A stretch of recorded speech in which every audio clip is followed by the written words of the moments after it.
ना बोलिए। माननीय महोदय जी, आपका बहुत बहुत धन्यवाद। आपने मुझे इस महत्वपूर्ण विधेयक पर बोलने का अवसर दिए।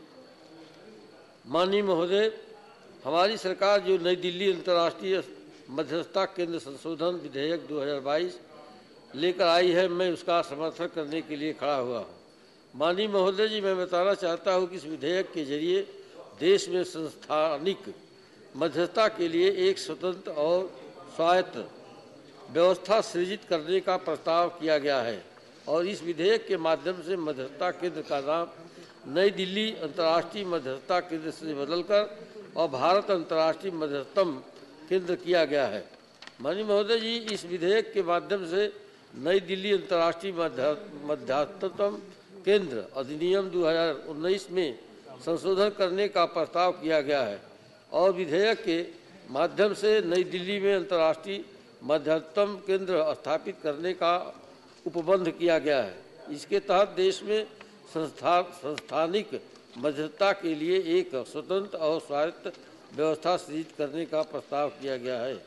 माननीय महोदय जी, देश भर में आज लगभग कई मध्यस्थता संस्थान स्थापित है और ये सभी किसी न किसी शहरों के नाम पर है। दिल्ली का भी अपना दिल्ली मध्यस्थतम केंद्र स्थापित है, लेकिन जब हम अंतर्राष्ट्रीय स्तर के मध्यस्थता केंद्र की बात करते हैं तब हमें ऐसा नहीं लगना चाहिए कि जैसा यह संस्थान शहर या नगर केंद्रित संस्था है और इसलिए नई दिल्ली अंतर्राष्ट्रीय मध्यस्थता केंद्र के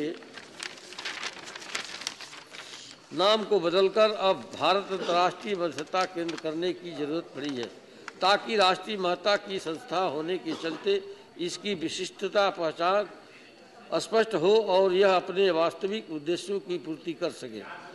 माननीय महोदय जी, इस मध्यस्थता केंद्र का प्रमुख मकसद राष्ट्रीय और अंतर्राष्ट्रीय स्तर पर एक निश्चित समय सीमा के भीतर मध्यस्थता और सुलह कराना होगा। इसके अतिरिक्त घरेलू और अंतर्राष्ट्रीय स्तर पर सुलह और मध्यस्थता के लिए ट्रेनिंग कराना और स्किल्स मुहैया कराना भी इसका मकसद होगा।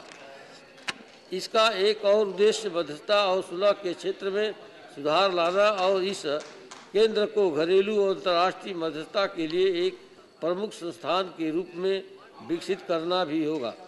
इसके अलावा यह ऐसा कामों के संचालन के लिए प्रशासनिक सहायता भी प्रदान करेगा। माननीय महोदय जी, भारत एक उभरता हुआ देश है और अब हमारा देश भी मध्यस्थता का संस्थागत केंद्र बनने की ओर तेजी से बढ़ रहा है और हमारे प्रधानमंत्री जी के कुशल नेतृत्व में आने वाले समय में मध्यस्थता के एक प्रमुख केंद्र के रूप में भारत उभरेगा और ऐसा मेरा विश्वास है। इसी के साथ मैं इस विधेयक का समर्थन करता हूं और अपनी बात समाप्त करता हूं। बहुत बहुत धन्यवाद। Thank you. Honourable member Shri G.K. Vasan ji. Sir, I